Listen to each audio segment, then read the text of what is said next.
Hello guys, my name is Rastility. Today, we're going to be covering each golden skin and ranking them.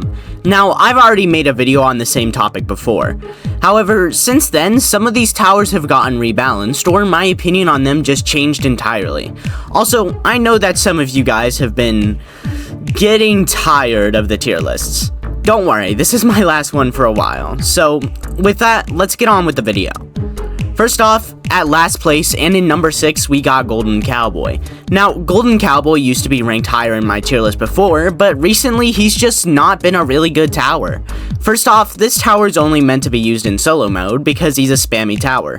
If you use him in duo, trio, or quad, you're losing out on space for other towers and also just taking up space for your teammates to place towers.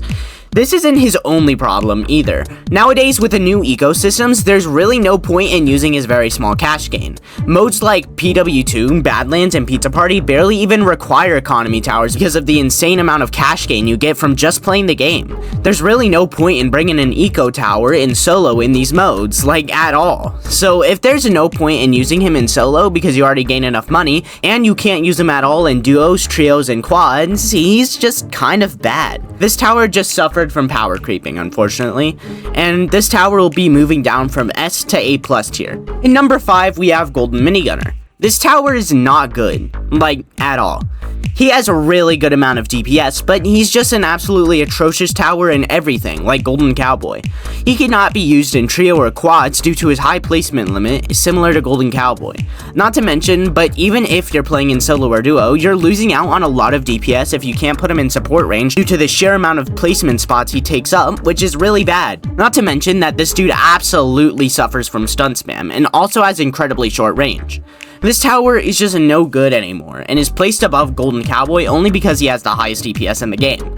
This tower is already ranked in A tier. In number 4, we have Golden Soldier. This tower is actually fairly solid, but is definitely the worst of the best. Now, I'm going to try my hardest to explain why Golden Soldier is not very high on the tier list, so I don't get people in the comments saying, "Golden Soldier is better than Golden Scout!" without actually thinking about the facts. Golden Soldier is really only good in solo mode. Let me explain. People will bring up the argument that Golden Soldier is better than something like Golden Scout because Golden Soldier can assist in the late game with his 100 DPS. However, if you're playing something like duos, trios, or quads, this extra 100 DPS barely even matters when you've already placed main DPS that should be taking up all of your placement cap slots. So in the end, if you're playing in duos, trios, and quads, you're just using a weak early game tower instead of using something like Golden Scout, as he won't be usable in the late game anyway, making him a semi-weak tower because of his limited usability. This tower is already ranked in A+.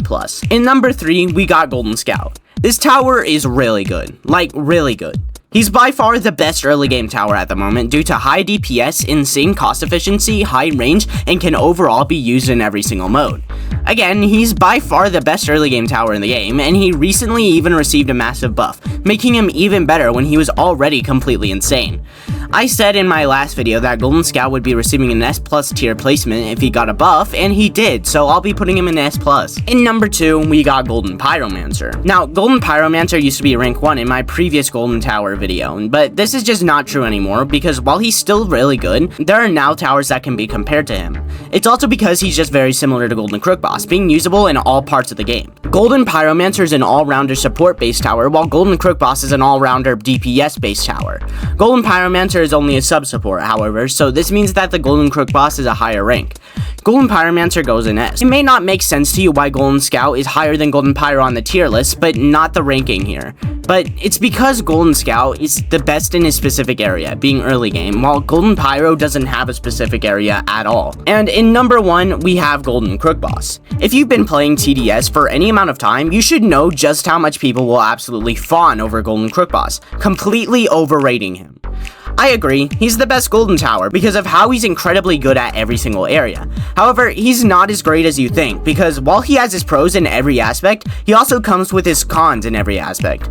His con in early game is that he's overall just weak and inconsistent without his goons and can't even be placed on wave 1. His con in mid game is that you just cannot upgrade him past level 3 due to him being insanely expensive.